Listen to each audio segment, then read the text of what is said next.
Bismillahirrahmanirrahim. Assalamualaikum warahmatullahi wabarakatuh.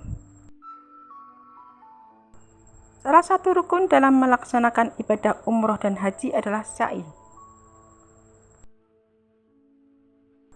Ibadah sa'i dilakukan dengan berlari-lari kecil atau berjalan dengan bergegas di antara Bukit Shafa ke Marwah berjarak 405 meter sebanyak 7 kali. Secara bahasa, sa'i memiliki arti berjuang atau berusaha. Namun kemudian makna sa'i dikembangkan menjadi sebuah perjuangan hidup yang dilakukan untuk pribadi, keluarga maupun masyarakat. Sa'i dimaknai sebagai perjuangan hidup yang pantang menyerah dan tidak putus asa.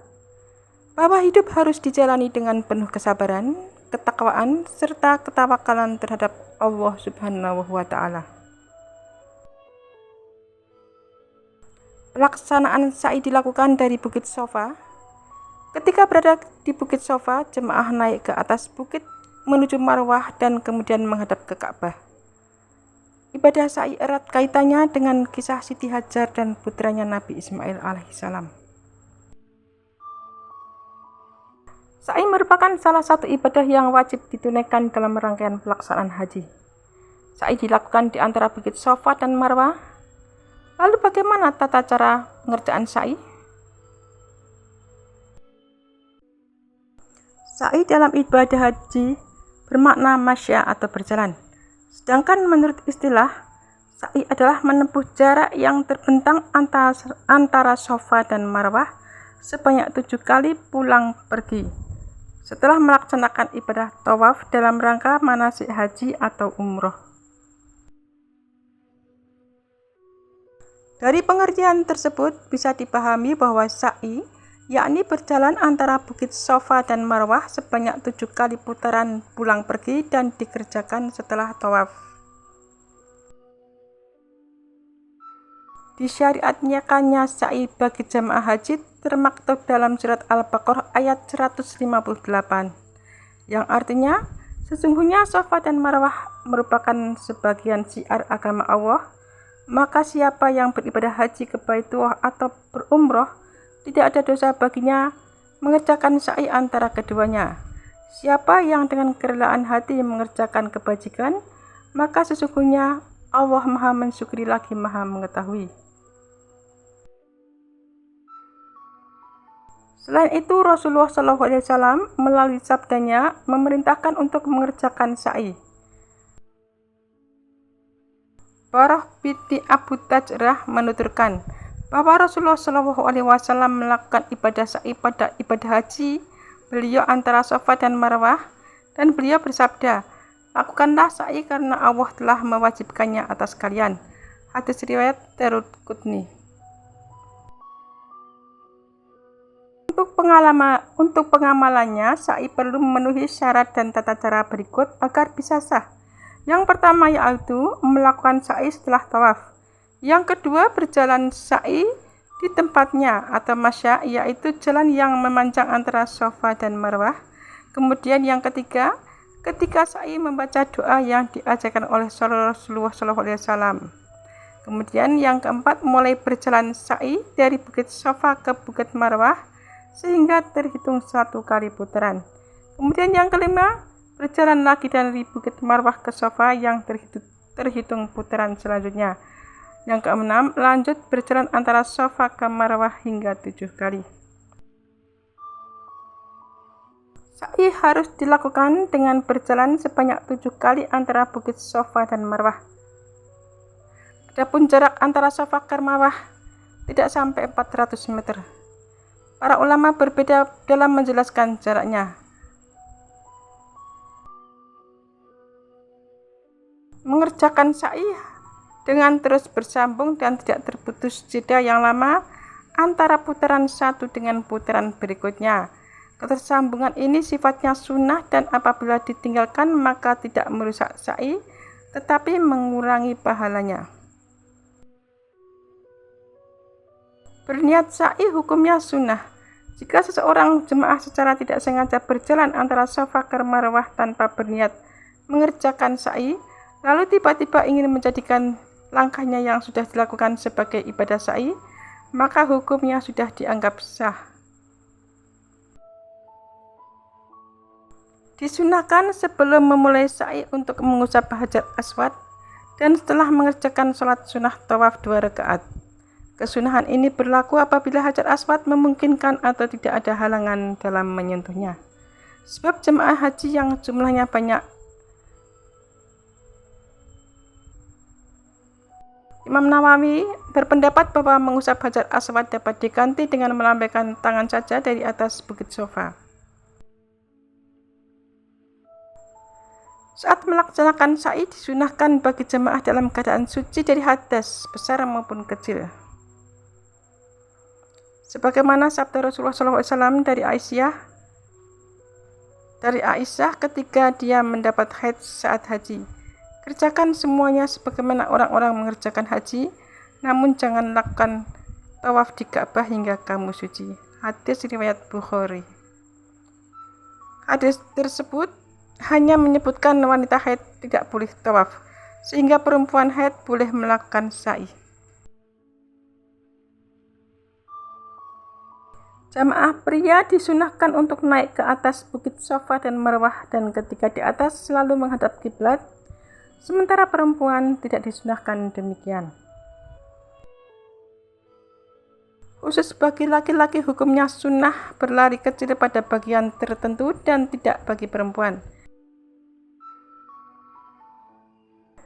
Sejarah sa'i di antara Bukit Safa dan Marwah berawal ketika Siti Hajar berusaha mencari air untuk putranya Ismail yang tengah kehausan. Ketika itu Nabi Ibrahim diperintahkan oleh Allah Subhanahu wa Ta'ala untuk meninggalkan istri juga anaknya di sebuah gurun yang sangat tandus. Siti Hajar yang merasa bingung dan sedih atas rencana kepergian suaminya pun bertanya, "Hendak pergi kemanakah engkau, Ibrahim?" Mendengar pertanyaan tersebut dari istrinya, Nabi Ibrahim tidak menjawab dan diam saja. Kemudian Siti Hajar menambahkan, "Sampai hatikah engkau Ibrahim meninggalkan kami berdua di tempat sunyi dan tandus seperti ini?" Nabi Ibrahim masih tidak menjawab dan tidak menoleh sama sekali. Kemudian Siti Hajar bertanya kembali, "Adakah ini perintah dari Allah Subhanahu wa Ta'ala?" Saat itu Nabi Ibrahim menjawab, "Ya." Mendengar jawaban tersebut, hati Siti Hajar menjadi lebih tenang. Lalu kemudian Siti Hajar kembali berkata, "Jika memang demikian, pastilah Allah tidak akan pernah menyia-nyiakan nasib kita."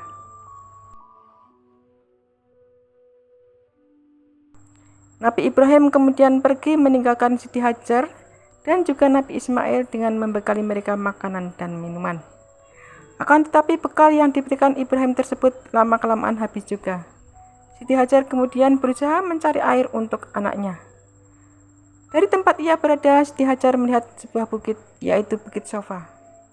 Ia kemudian bergegas mencari air menuju puncak Bukit Safa. Akan tetapi nihil. Ia tidak menemukan apapun. Kemudian ia bergegas turun ke arah Bukit Marwah, namun nihil juga. Siti Hajar kembali lagi ke Bukit Safa dan kembali lagi ke Bukit Marwah. Demikian seterusnya hingga 7 kali. Setelah 7 kali bergegas dari Safa ke Marwah dan sebaliknya, dari Bukit Marwah Siti Hajar mendengar suara gemericik air. Ia kemudian menghampiri arah suara tersebut. Betapa terkejutnya ia ketika menemukan pancaran air yang deras keluar dari dalam tanah di bawah telapak kaki Nabi Ismail. Kini air tersebut kemudian dinamakan dengan air Zam-Zam. Dan hingga saat ini air Zam-Zam tidak pernah surut ataupun kekeringan. Orang-orang Arab yang melintasi kawasan tersebut kemudian memutuskan untuk tinggal dan jadilah saat ini menjadi kota Mekah yang berkembang. Di tempat tersebut kemudian dilaksanakan ibadah haji dan umrah oleh seluruh umat muslim di seluruh dunia. Dan peristiwa Siti Hajar tersebut kemudian dijadikan dasar ibadah sa'i yang saat ini dilakukan ketika ibadah umrah atau haji. Pelajaran yang dapat diambil. Belajar dari Siti Hajar, ada banyak hikmah yang dapat diambil dari kisah di atas. Berbagai nilai-nilai positif yang bisa diterapkan dalam kehidupan sehari-hari. Yang pertama adalah belajar tentang hikmah. Siti Hajar adalah salah satu hamba yang istimewa di hadapan Allah karena keimanannya. Ini terbukti dari reaksi beliau ketika Nabi Ibrahim menyatakan bahwa apa yang dilakukannya adalah semata-mata perintah Allah Subhanahu wa Ta'ala. Ia juga yakin bahwa Allah tidak akan menelantarkannya, walaupun tampaknya ia tinggal di tanah yang tandus saat itu. Kemudian yang kedua adalah bersifat tawakal. Siti Hajar juga memperlihatkan betapa ia penuh tawakal kepada penciptanya. Berbeda dengan pasrah, tawakal merupakan sikap yang menggantungkan segala apa yang terjadi sesuai dengan kehendak Allah.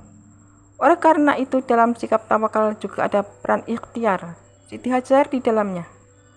Tugas manusia adalah berikhtiar, tetapi soal takdir Allah yang menentukan, sehingga tetap memasrahkan diri kepada Allah sebagai satu-satunya penolong dan yang maha menghendaki. Kemudian pelajaran yang ketiga adalah mendahulukan ikhtiar. Seperti yang disebutkan di atas, tawakal tetap disertai dengan ikhtiar. Siti Hajar mencontohkan bagaimana ia tiada berputus asa menemukan sumber air antara Bukit Safa dan Marwah. Ia terus bergerak tanpa henti diiringi keimanan dan sikap tawakalnya untuk terus berikhtiar, sehingga Allah memberikan pertolongan mata air Zam-Zam di bawah kaki Nabi Ismail kecil. Jika dihubungkan dengan kehidupan sehari-hari, kita boleh berikhtiar dengan cara apapun selama itu dengan hal yang diridhai Allah. Akan tetapi kadang Allah hadirkan solusi dari arah yang tidak disangka-sangka. Tidak harus dari apa yang diharapkan, tetapi tetap meyakini bahwa itulah yang terbaik menurut Allah. Kemudian pelajaran yang keempat adalah ikhlas. Dari rukun sa'i kita bisa mengambil hikmah tentang keikhlasan. Bagaimana Siti Hajar sangat ikhlas menerima ketetapan takdir yang Allah berikan, taat kepada perintahnya dengan ikhlas tanpa keluhan saat ditinggalkan Nabi Ibrahim. Ikhlas merawat Ismail, tanpa adanya keikhlasan akan sulit rasanya menerima ketetapan Allah, sebab sifat manusia yang tak pernah ada puasnya.